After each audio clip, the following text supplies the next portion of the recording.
Yeah, tell me. Ask me your question. Okay, देखिए मेरा अभी फिलहाल तो I have contact with fish suppliers, major fish suppliers in South Bombay, and I want to get into this, तो I know I can get the product. अभी in order to start a fish export company sir, क्या मुझे factory का जरूरत रहेगा? नहीं, factory setup नहीं। So I can send it from my godown directly. Basically देखिए, फिश एक्सपोर्ट का जो बिजनेस है ना, इसके अंदर आपको डिपेंड आपका क्या प्लान है, वो हिसाब से इंफ्रास्ट्रक्चर का रिक्वायरमेंट है। जैसे कि अभी जो आप डायरेक्टली फैक्ट्री से भी भेज सकते हो, और आप डायरेक्टली ये भी कर सकते हो कि आप जहां से ले रहे हो फिश, वहां से ही उसको पैक करवा के सेंड करवा सकते हो। लेकिन अभी बात क्या होती है पता है, कि जो बायर्स है ना फिश के, या फिश के अंदर मतलब मैं सी फूड अगर लूं तो सी फूड के जो बायर्स है उनकी डिफरेंट डिफरेंट रिक्वायरमेंट्स होती है। जैसे कि पहले तो आपको पिचिंग करना पड़ेगा कि आप क्या क्या प्रोडक्ट्स सेल कर रहे हो, क्लाइंट ढूंढने पड़ेंगे। फिर आपको जो ऑर्डर्स मिलते हैं वो हिसाब से उनको फिश की साइज, कट या वो हिसाब से देखना पड़ेगा। अभी जैसे फॉर एग्जांपल अगर प्रॉन्स का ऑर्डर आ रहा है, ठीक है, तो प्रॉन्स में आपको वो फिर वो उसको क्लीन करवा के देना पड़ेगा। तो आपको एग्जैक्टली फैक्ट्री की जरूरत नहीं है, लेकिन आई थिंक थोड़े से स्पेस की जरूरत है। लेकिन ये जरूरी नहीं है, गवर्नमेंट ये नहीं बोल रही कि आप कोई जगह लो तो ही आपको लाइसेंसेस मिलेंगे। आप अपने घर के भी एड्रेस, घर के भी इससे स्टार्ट कर सकते हो। इनफैक्ट बहुत सारे लोग हैं जो लॉकडाउन में मुझे कांटेक्ट किए, जो क्या करते पता है कि उन्होंने सिर्फ एक बड़ा सा जो फ्रीजर रहता है, पता है कौन सा, वो जो दुकानों में होता है ना, वो लेके रखा है, और उसके अंदर उनका प्रोडक्ट्स रहता है। व्हाट्सएप पे, फेसबुक पे मार्केटिंग कर रहे हैं वो लोग और बेच रहे हैं। मतलब इनफैक्ट मैंने खुद मैं अंधेरी में रहता हूँ, तो मैंने खुद एक पर्सन को कांटेक्ट किया and I was so surprise. Andheri market में पापलेट जो फिश है, पॉम्फ्रेट, वो 1100 रुपए का 1 किलो मिल रहा है, ठीक है, और ये पर्सन 600 रुपए का 1 किलो दे रहा है। He's selling it at 600 rupees a kilo to the people. Yes. मतलब आपको क्या करना है, आप उसको फेसबुक पे और सब वो व्हाट्सएप। मैं ये बिल्कुल समझता हूँ, ये ऑलरेडी चल ही सकता होगा। मेरा like my cousins are already doing this locally. Very good. I don't want to do it locally, sir. I'm away from them. I want to do it in import export. अभी मेरे को import export में घुसना है। अभी scene ये है कि I was trying to do research. Finally, I stumbled upon your video. तो आपके साथ पहली बात हो रही है किसी के साथ। So basically, I found out that we need an MPEDA license to export fish. नहीं, जरूरी नहीं है। MPEDA का लाइसेंस जरूरी नहीं है। बहुत सारे लोगों को डाउट होता है। मैं आपको एक बेसिक चीज बताऊं, अगर आपको फिश एक्सपोर्ट करना है ना, तो आपको मेरे को फिश वियतनाम भेजना है या मेरे को फिश कोरिया भेजना है, मेरा वो दो वहां पर क्लाइंट मिल भी सकता है। मेरे को एक क्लाइंट ने पहुंच भी गया, but I have one client in my hand, but I don't know what to do. मैं बताता हूँ आपको। देखो, सबसे पहले क्या करना है पता है, एक तो इम्पोर्ट एक्सपोर्ट लाइसेंस चाहिए हमें, उसके बाद चलो हाँ, फिर उसके बाद में हमें FSSAI रजिस्ट्रेशन चाहिए। ये क्या है सर, ये कैसे बताता हूँ। ये ना food standards and safety authority of India का लाइसेंस है, ठीक है। ये सबसे इम्पोर्टेंट है। लोग MPEDA या तो फिर वो अपेडा का एक अलग होता है, एग्रीकल्चर प्रोडक्ट्स का है, तो ये सारे लाइसेंसेस लेने जाते हैं। लेकिन ये जो MPEDA और अपेडा है ना, ये सब सिर्फ एक एक्सपोर्टर्स ऑर्गेनाइजेशन की मेंबरशिप है, ये कोई लाइसेंस नहीं है। जबकि जो FSSAI है ना, ये एक लाइसेंस है कि आप जो फूड रख रहे हो, सेल कर रहे हो, वो आप एक स्टैंडर्ड से कर रहे हो। ये लेने के लिए आपको कुछ डिक्लेरेशंस देने कि हम क्लीनलीनेस मेंटेन करेंगे, अच्छे से पैकेजिंग करेंगे। तो गवर्नमेंट के पास इतना टाइम नहीं है कि हर एक के लिए इंस्पेक्शन के लिए है। आपको सिर्फ डिक्लेरेशन देना है, आपको लाइसेंस मिल जाएगा। ऑफ कोर्स उसके साथ में आपको आपका पैन कार्ड, आधार कार्ड, फोटो भी देना है। तो ये आपको चाहिए। फिर आपको GST रजिस्ट्रेशन चाहिए, और अगर आप मुंबई में हैं तो आपको करंट अकाउंट चाहिए, सबसे इम्पोर्टेंट।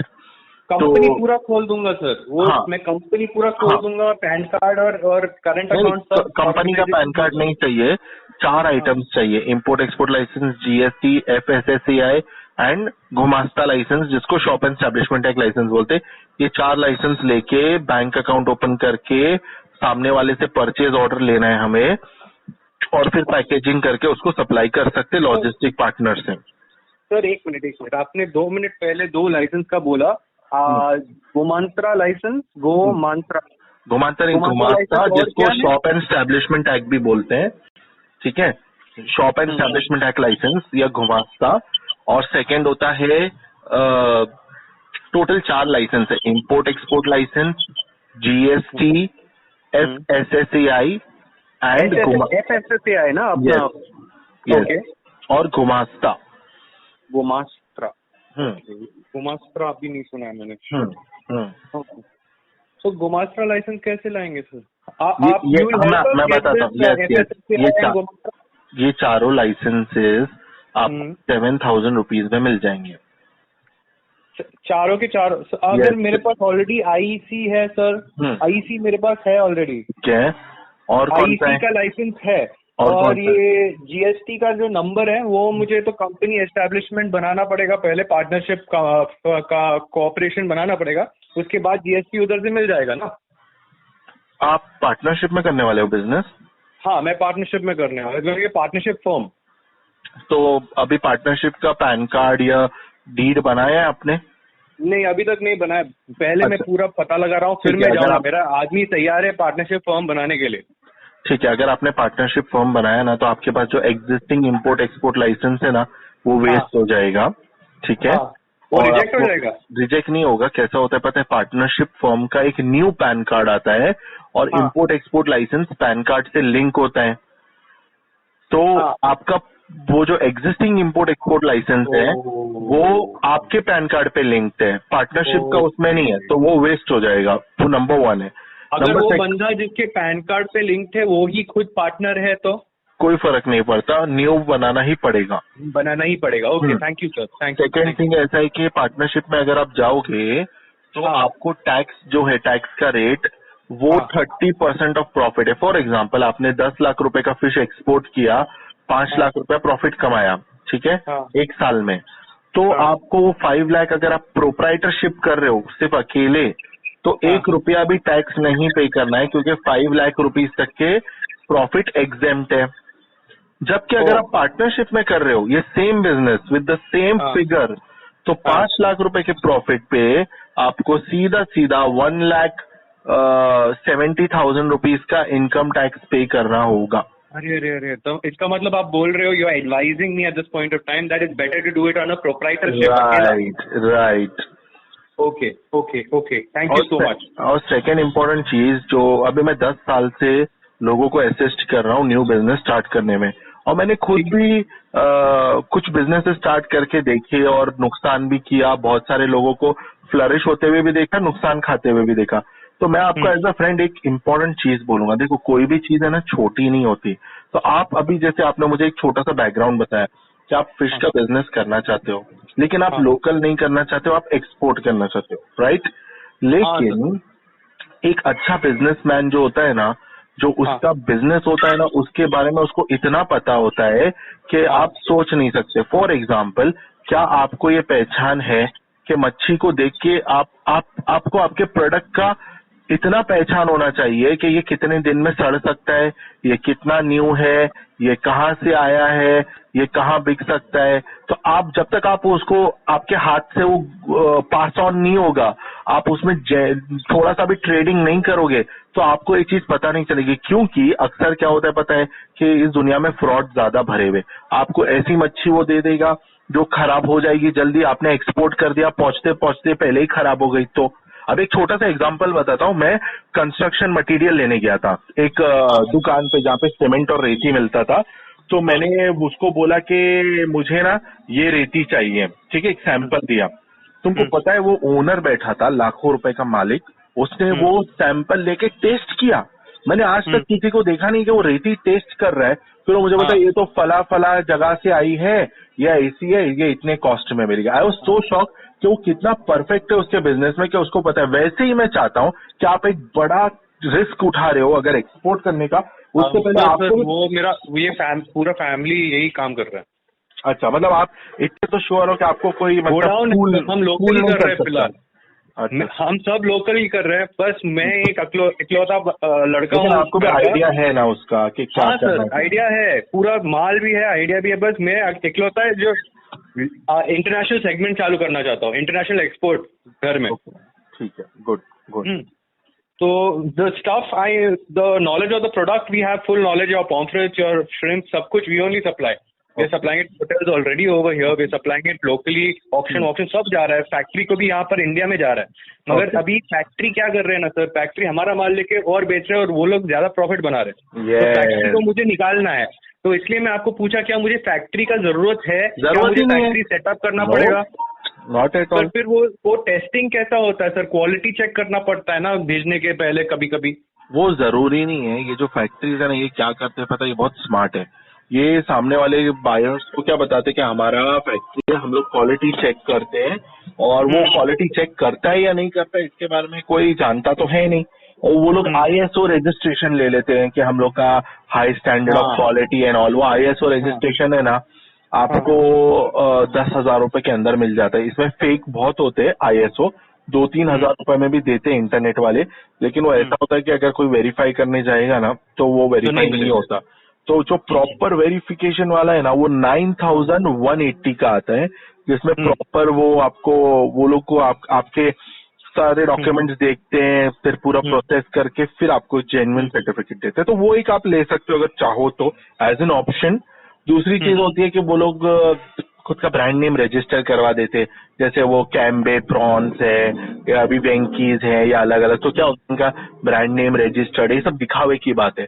हम थोड़ी जाके देखते हैं कि कौन उनके वहां पे क्लीन कर रहा है, क्या वो लोग चेक कर रहे हैं, क्या नहीं कर रहे। और जितना मैं प्रॉन्स और फिश के बारे में जानता हूँ, अगर हम खरीदने जाते, घर पे लेके आते, क्लीन करते ना, तो एक ऑर्डिनरी एक आम इंसान जैसे मैं भी है ना, उसको टच करके मुझे पता चल जाता है कि खराब है या अच्छा है या सड़ गया है। थोड़ा बहुत आइडिया तो हमको भी हो जाता है। तो अभी जो वर्कर अगर रखा भी है उन्होंने क्लीनिंग करने, उनको पता है ये खराब है अच्छा है, जो रोज उसमें टच कर रहे देनो, तो ये ऑटोमेटिकली क्वालिटी चेक तो हो गया। पता तो चल रहा है आपको कि आप अच्छा माल दे रहे हो, खराब। आपको अगर लॉन्ग टर्म बिजनेस करना है तो आप खराब माल तो बेचोगे नहीं सामने वाले को।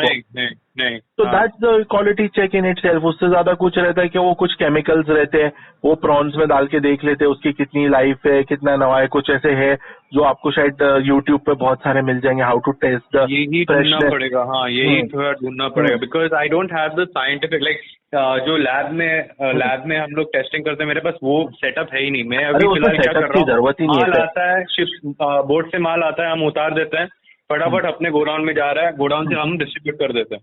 अभी मेरा गोडाउन सेटअप भी है, सब कुछ है। अभी बस उधर पे जो आपका डीशेलिंग ऑफ प्रॉन्स, अपना ये पीले भी बनाने वाले सब लोग है। बस बाहर भेजने का मेरे को एक एब्सोल्यूट लीगल और क्लीन चिट का वैसा बनाना है। तो मेरा यही सोचा। तो you are saying I do not need a factory setup ना सर? ऐसा कुछ भी नहीं, कोई फैक्ट्री सेटअप नहीं चाहिए। You have people in your network who are doing it without a factory setup and sending tons of mall outside. Yes, अभी एक लॉकडाउन से पहले मैंने एक पर्सन है, ये सेम जो आपने बताया ना, ये सेम चीज लोग मुझे बोलते हैं कि हम इसको सप्लाई कर रहे हैं, हम ये बड़ी कंपनी को कर रहे हैं, और वो लोग एक्सपोर्ट कर रहे हैं। तो ये लोगों ने खुद अभी जो है लॉकडाउन से पहले, ये जब मेरे पास किसी ने अप्रोच किया तभी मैंने वो वीडियो बनाया, तो उन्होंने मुझे खुद बताया कितनी सारी बातें। अभी जो मेरे पास में है, एक वो अंधेरी में है, यारी रोड के पास है, एक जो है वो वसई में है, उनका बहुत सारा माल जाता है। और लेकिन ये सब मुझे मिले थे लॉकडाउन से थोड़ा समय पहले। अब क्या कंडीशन है, एक्सपोर्ट हो रहे नहीं हो रहे, अगर हो रहे तो कैसा हो रहा है, ये चीज मैं अपडेटेड नहीं हूँ। पर मुझे इतना पता है कि अभी फ्रेश स्टॉक नहीं आ रहा है। अभी जो है वो जो फ्रीज्ड माल है वो मार्केट में सप्लाई नहीं आता। हाँ, तो जब फ्रेश स्टॉक आएगा ना, तब एक्सपोर्ट चालू होंगे। अभी कोरोना वायरस की वजह से शायद कंट्रीज ने इंडिया से एक्सपोर्ट का भी थोड़ा सा बैन करके रखा होगा, क्योंकि इंडिया में बहुत ज्यादा केसेस हो रहे हैं। So this is a little difficult time. लेकिन ऐसा चल रहा है कि लोग कर तो रहे। इनफैक्ट मैं भी ये प्लान कर रहा हूँ कि मुझे 8-9 लोग मिल गए ना, तो मैं सोच रहा हूँ एक व्हाट्सएप ग्रुप बना दूं जिसमें इसी के ट्रेडिंग के लोग हैं, तो वो लोग इंडस्ट्री के लोग एक दूसरे से कनेक्टेड रहेंगे, क्या चल रहा है, कैसे चल रहा है। और इसमें एक सक्सेसफुल इंटरनेशनल बिजनेस के लिए आपके पास एक अच्छा लॉजिस्टिक पार्टनर होना चाहिए। लॉजिस्टिक पार्टनर से मेरा मतलब है कस्टम हाउस एजेंट्स, जो वो फ्रीज्ड कंसाइनमेंट आपका वो पैकेजिंग करवा के फिर उसको शिप पे लोड करना, उसका पेपर वर्क करना, यहाँ से भेजना, ये सब जो चीज है ये हम लोग इसमें स्पेशलिस्ट नहीं है। मैं जो है वो बेसिकली एंटरप्रेन्योर्स को लाइसेंसिंग, टैक्सेशन, लीगल उसमें असिस्ट करता हूँ। अब ये जो लॉजिस्टिक पार्टनर है अगर वो आपका अच्छा नहीं है तो आपको प्रॉब्लम हो सकती है, बिकॉज नहीं, हमारा लॉजिस्टिक पार्टनर भी है सर। तो फिर तो कोई प्रॉब्लम ही नहीं है, फिर तो आपका तो सब स्मूथ ही चल रहा है। छोटे मोटे से कुछ 5-6 हजार रुपए के 7 हजार रुपए के लाइसेंसेज आ गए आपके, तो आप काम स्टार्ट कर सकते हो। हाँ, तो हाँ वही मैं पूछ रहा था, इसलिए मेरा सिर्फ एक क्वेश्चन था कि क्या मुझे factory, because I have seen all these big factories like Taloja वलोजा में, they all have factories sir, बहुत बड़ी फैक्ट्री है, तो यही सोच रहा था कि क्या मुझे फैक्ट्री सेटअप करने के 25 लाख 30 लाख जाएगा या उससे भी ज्यादा? जरूरत ही नहीं है। वो लोग क्यों फैक्ट्री सेटअप किए? आपने गोडाउन रखा है, आपका शायद बॉम्बे की साइड में ही होगा, राइट? हाँ, साउथ बॉम्बे के साइड गोडाउन है, बड़ा है, तो बड़ा है तो आप उसको फैक्ट्री बोल दो। It's the same thing. वही प्रोसेसिंग, जहाँ पे प्रोसेसिंग हो रही है, that place is called factory. समझ रहे आप? ऐसे हाँ, हो सकेगा उनकी थोड़ी फैक्ट्री थोड़ी स्वैंकी होगी, ज्यादा लाइटिंग होगी, मशीनरी है, हाँ वो सब रखा है, दैट्स इट। अगर आप अलाउड नहीं है, ये रेसिडेंशियल एरिया ना। एग्जैक्टली, हाँ, इसीलिए आपने नहीं रखा है। तो इतना कोई बिग डील नहीं है। आपका भी फैक्ट्री बनने में कोई वो है नहीं, और गवर्नमेंट को कोई लेना देना नहीं है कि आपकी फैक्ट्री हो नहीं हो। बायर को उससे कोई लेना देना नहीं है। बायर को प्रोडक्ट से मतलब है कि मेरे को प्रोडक्ट कैसे मिल रहा है, ठीक है? ये इसका जो प्रोसेस है मैं कैसे कर सकता हूँ आपके साथ अगर काम करना है? इसमें बहुत सिंपल है। मैं आपको अभी चेकलिस्ट ऑफ डॉक्यूमेंट व्हाट्सएप पे सेंड करता हूँ, मेरा विजिटिंग कार्ड और डिटेल्स। आप मुझे व्हाट्सएप पे वो डॉक्यूमेंट सेंड कर दोगे तो 2 से 3 दिन में हम लोग प्रोसेस करके दे देंगे। लेकिन आपको सबसे पहले अभी ये सोचना है कि आपको पार्टनरशिप में जाना है या प्रोप्राइटरशिप में। करेगा ना, फैमिली का ही धंधा है तो एग्जैक्टली ऐसा है। और आपका एग्जैक्ट ये है ना, क्या बोलते हैं, पुराना जो इम्पोर्ट एक्सपोर्ट लाइसेंस है ना, वो एक बार भेज देना, क्योंकि अगर वो 6-7 साल पुराना हुआ तो उसमें उसको अपडेट करना पड़ेगा। न्यू नहीं लेना पड़ेगा, ओनली अपडेट करना पड़ेगा। तो मैं एक बार वो चेक कर लूंगा कि आपके पास क्या है क्या नहीं। उसी को अपडेट करके लिंक कर सकते हो आप। हाँ एग्जैक्टली, तो उसमें कोई ज्यादा खर्चा भी नहीं है। लेकिन पहले मैं देख तो लूँ वो कितना पुराना है। वो आपका पैन नंबर है या 031 से चालू होता है वो नंबर है? मैं देखता हूँ सर, वो एक्चुअली मेरे नाम पे नहीं है, वो मेरे भाई के नाम पे है। तो अच्छा, इसलिए हम सोचेगा कि मैं और भैया साथ में जाते हैं उसमें और तो डाल देते हैं। उससे अच्छा 6-7 हजार में पूरा फ्रेश सेट ऑफ डॉक्यूमेंट। हाँ, मैं फ्रेश ही करा दूंगा, मैं वही सोच रहा हूँ। हाँ ठीक है, मैं भेजता हूँ। ठीक है, thank you so much sir. Please WhatsApp me, will keep in touch. ठीक, sure. Nice talking to you. Bye bye.